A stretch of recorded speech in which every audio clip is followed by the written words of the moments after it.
guys? Welcome back to Mystery Magic. Today is vlog number 35. Jeez, I've done a lot of those.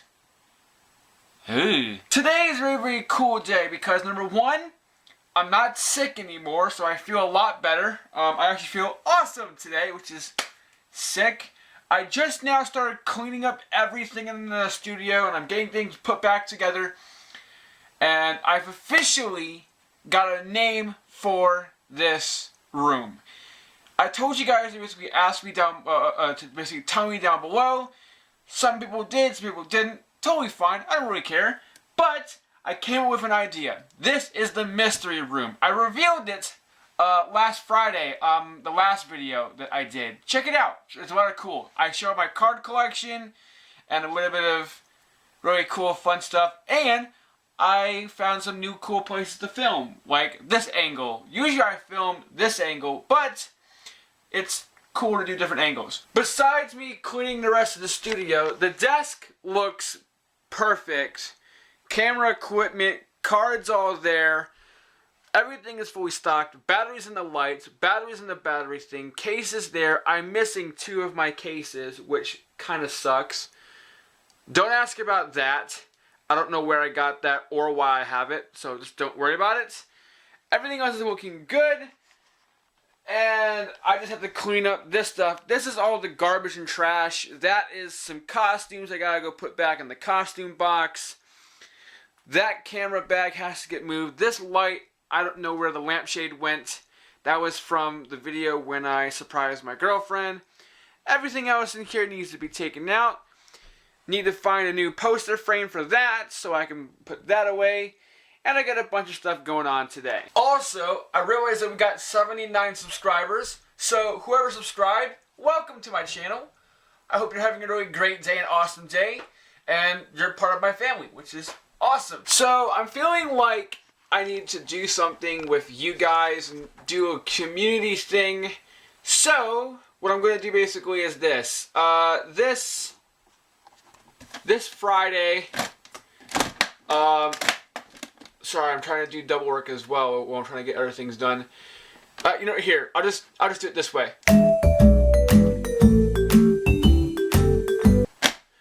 Yeah, ask your questions down below. Friday, I'll answer them. Q&A. Be really a lot of fun.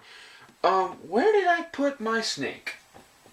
Sorry if I'm running around crazy. I'm trying to get this place back in order. It's like, you know, ever since I broke my tooth, I've used that as an excuse to just kick back, relax, and do nothing. And that cost me a lot of time, energy, and just wastefulness, which is bad.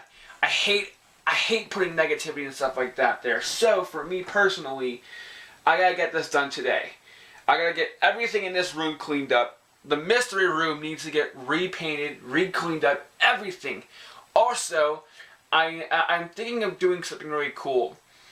What I'm going to do is I'm going to take some playing cards and I'm going to draw images on the back of it and I'm going to place them on the back of this right here. Or if you guys give me a motivational quote down below in the description, I'll write it and put it up on the wall and share it with you guys.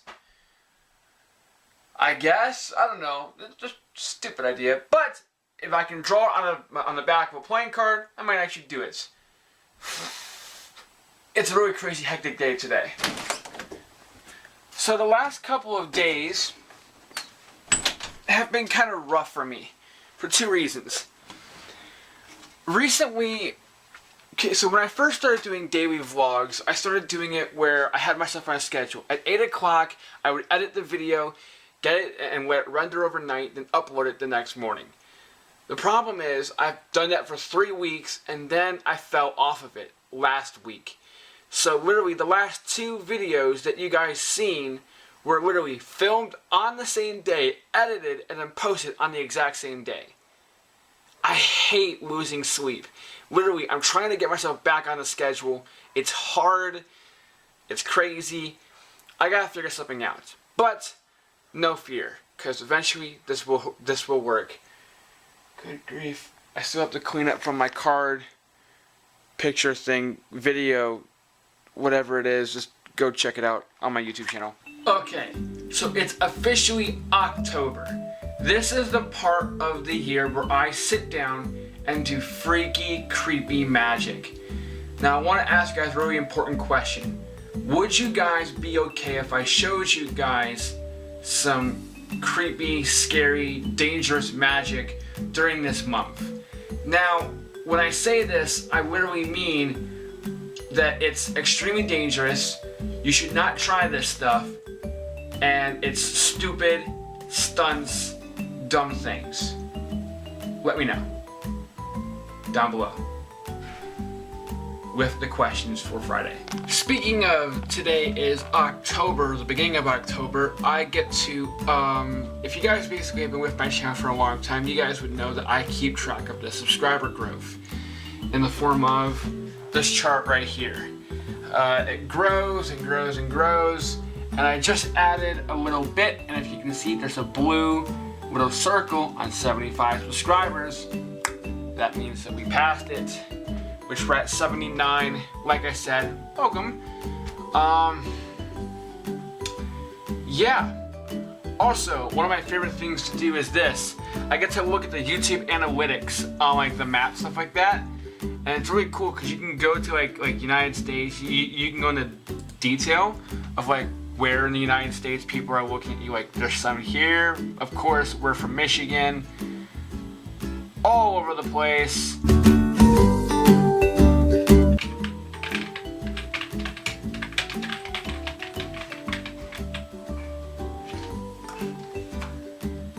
Emails, not fun.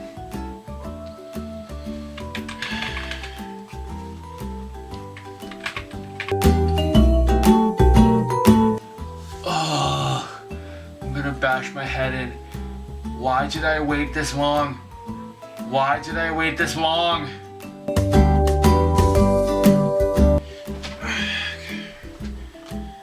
Lunch.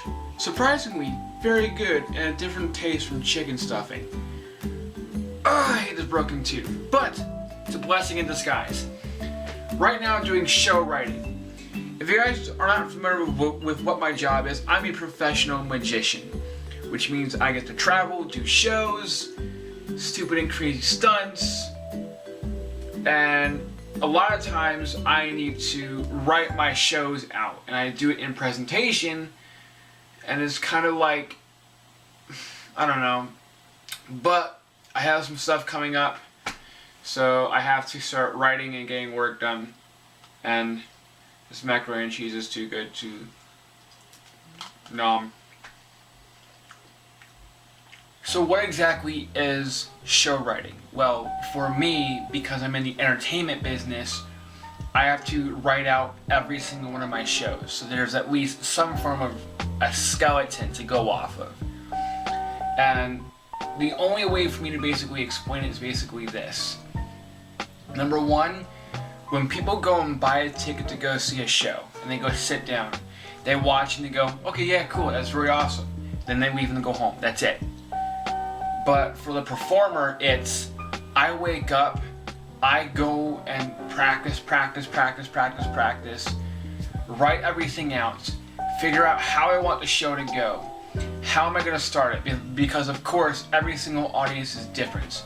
So that basically means that number one, I have to figure out, is this trick going to work with this audience? What's my demographic that I'm performing for? Is this possible that I might offend someone? Should I not do this trick or should I do this trick? Those things come up constantly. Next thing is this. I'm a magician. Whenever people hear the word magician, they always think, you're not going to trick me, and they build up this wall. And it sucks because I can't have a connection with the audience. Magic is the only art form, it's the only form of entertainment where the audience ruins it for themselves. It sucks. And a lot of times it's like, you know, just you get thrown into these stages for an hour and a half and you do probably one of the best performances ever, and then it's like, you know, oh yeah, no, nobody liked it. So it's like, oh well. But besides that, you also have to do icebreakers to break down that brick wall. So that would be like me doing my twist hand trick, or throwing a deck of cards into the audience, or something like this. Go like this, go like this. Now, once that's done, essentially, now we have to start working on how can we control the audience. We've already fooled them, we've already gotten into their head. How can we convey the audience, and how can we pull them to this idea of being fooled as being reality? So I start doing tricks and tricks and tricks, and I have to figure out which tricks fit in which situation. Then, we also have to figure out, is this trick safe to do in the venue? Some venues require you to have a fire permit, so you can actually do fire magic. Sometimes I do fire magic with matchbooks, and I've had a few mistakes. Don't hold me to it. There's been a few mistakes where I've almost caught myself on fire. Numerous times. So whatever you see me do, remember, it is dangerous. Don't do what I do. Second off, you also have to figure out what are the guidelines, how can you persuade, what are the ways you can do certain tricks. Because a certain trick where I have to run backstage without anyone noticing, if I'm doing it on a small stage, that's very easily. But if I'm doing it on a 60-foot stage and it's hard for me to get it from one end to the other area without cover, then you can't do that trick. You have to basically base everything on what you have around you. It's probably one of the hardest parts of the job, one of the most rewarding.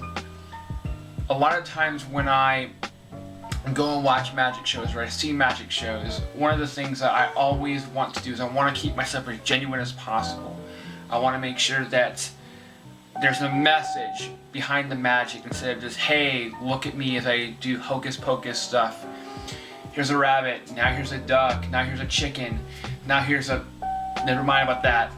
You know, like that humor and stuff like that. I always want to keep myself realistic to people because the message behind it, for me, magic wasn't really just an art form. It's not just a job for me. It's a window and opportunity for me to spread positivity. Same thing like this. Let's say that I want to sit there and say, don't ever quit on your dream. It's the exact same thing.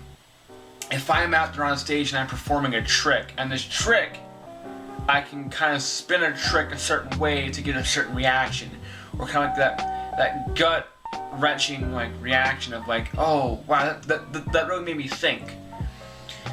Pain is inevitable, but suffering is optional. There's a trick I do with a knife, and I stab a card on the table. And when I stab the card on the table, it's the card that the person selects. Pain is inevitable, but suffering is optional. There's a way how I can make that trick into a lesson. So a lot of different things can go into doing a magic show, and it's a whole lot of work. But like I said, very rewarding. 3, 2, 1. I remember when I first started doing magic, and I failed. One of my good buddies of mine, her name is Laura. She works with my mom at an office building. And as I started learning tricks, I would show them to her.